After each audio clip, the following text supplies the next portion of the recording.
కూటమి పార్టీల ఎమ్మెల్యే గారి తమ్ముడిని. నాకు ఇష్టం వచ్చిన చోట తాగుతా, నాకు ఇష్టం వచ్చినట్టు ఉంటా. నువ్వెవడు నన్ను అడగడానికి? ఎక్కడైనా తాగుతా, నువ్వు ఎవడు నన్ను అడగడానికి? ఇస్త్రీ దబ్బినాడు సామాన్లన్నీ కూడా ఎక్కువనేటివన్నీ తీసుకుని అక్కడ ఇస్త్రీ ఎవడరా నువ్వు నన్ను అడిగేదానికి?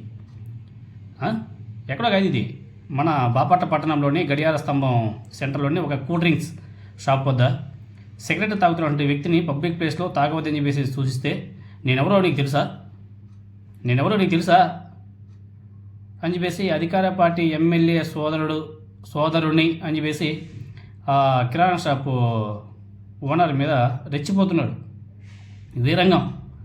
ఆ కిరాణా షాప్ ముందు ఉన్నటువంటి కూల్ డ్రింక్స్ డబ్బా ఉంటుంది కదా, ఇస్త్రీ చేస్తున్నాడు. నా ఇష్టం, ఇది నా రాజ్యం. ఎవరు నువ్వు నన్ను అడగడానికి? ఏమనుకుంటున్నావు? లేకుండా చేసేస్తా నీ షాప్ ఇక్కడ. అబ్బో నా సామిరంగా అట్లే వీర విహారం చేసేళ్ళే. బాపట్ల పట్టణంలోని గడియార స్తంభం సెంటర్లోని ఒక కూల్ డ్రింక్ షాప్, పేరు గుర్తుపెట్టుకోవాలి, బాపట్ల పట్టణం. ఎట్టున్నారో చూడండి అయ్యా. సిగరెట్ తాగద్దు, మందు తాగద్దయ్యా, మంచిది కాదయ్యా, పక్కకి వెళ్ళి తాగండి అయ్యా, లేదా ఇంట్లోకి వెళ్ళి తాగండి అయ్యా, రోడ్డు మీద వద్దయ్యా అంటే దానికి కూడా ఈగో ఇష్యూనా? దాంట్లో కూడా మళ్ళీ రాజకీయమా?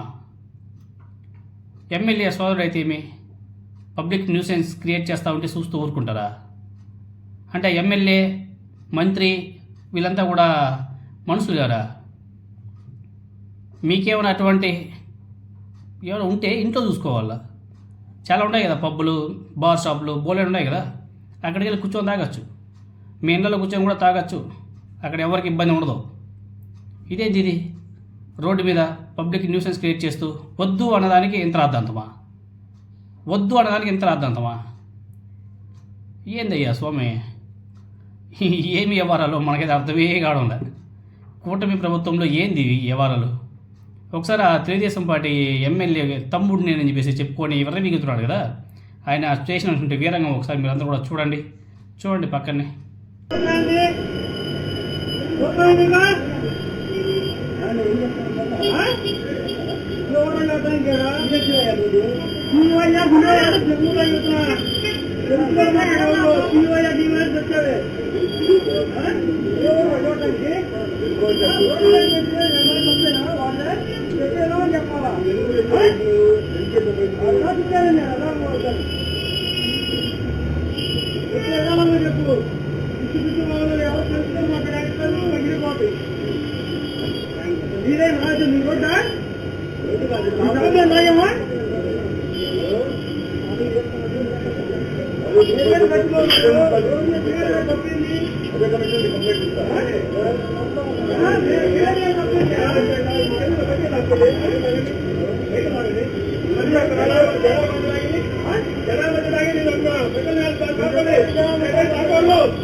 ఎమ్మెల్యేలు, మంత్రులు, ఎమ్మెల్యేల కుటుంబ సభ్యులు వీళ్ళంతా కూడా ప్రజలకంతా కూడా ఒక రోల్ మోడల్గా ఉండాలి. వాళ్ళని చూసి 10 మంది నేర్చుకోవాలి. అంత మంచిగా ఉండాలి, అంత రెస్పాన్సిబిలిటీగా ఉండాలి. ఎందుకంటే ఎమ్మెల్యే అంటే సాదాసీద వ్యక్తి కాదు, కొన్ని వేల సంఖ్యలో ఓట్లు వేసి గెలిపించుకుంటున్న నాయకుడు. ఆయన పేరు చెప్పుకొని వాళ్ళ తమ్ముడు అనేసి చెప్పుకుంటూ ఇంత వీరంగం చేస్తుంటే ప్రజలు ఎవరైనా సరే చూస్తూ ఊరుకుంటారా? ఎమ్మెల్యే, మంత్రులు, ప్రజాప్రతినిధులు అంటే ఎవరండి? ప్రజలకు ఏమైనా సరే మంచి చేయాలా, ప్రజలకు కావాల్సింది చేయాలా. మీరు ప్రజలకే కోపం తెచ్చేలా చేస్తుంటే మరి మిమ్మల్ని ప్రజాప్రతినిధులు ఎందుకంటారు? ఒక రెస్పాన్సిబిలిటీగా ఉండాలా. ప్రజాప్రతినిధి అంటే ఒక రెస్పాన్సిబిలిటీ, పీపుల్స్కి రెస్పాన్సిబిలిటీగా ఉండాలా, మంచి చెడు చెప్పాలా. మీరే చెడు మార్గంలో పోతుంటే ఇంకా ప్రజలకి మీరు మంచిగా చెప్తారు. ఇలా ఎమ్మెల్యేల పేర్లు, మంత్రుల పేర్లు, ఎంపీల పేర్లు చెప్పుకునే సొంత కుటుంబ సభ్యులు ఇలా చేయడం ఎంతవరకు సమంజసం?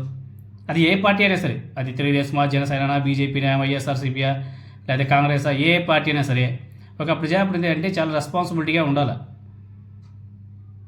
చిన్న కిరాణా షాపుల ముందుకు వెళ్ళి ఈ విధంగా విర్రవీగుతుంటే ప్రజల్లో చులకన అయిపోరా? ప్రజల్లో ఒక బ్యాడ్ నేమ్ రాదా? ఎందుకు ఇవన్నీ కూడా అవసరమా? ఎవరయ్యా బాపట్ల ఎమ్మెల్యే గారు? మీరు ఒకసారి మీ తమ్ముడు అంట పేరు చెప్పుకొని విర్రవీగుతున్నాడు, ఒకసారి చూడండి. మీ తమ్ముడేనా లేకపోతే ఆయన మీ పేరు చెప్పుకొని ఇంకెవరైనా సరే విర్రవీగుతున్నారా? కథ ఏదో చూడండి, చూసి కొంచెం మందలించండి.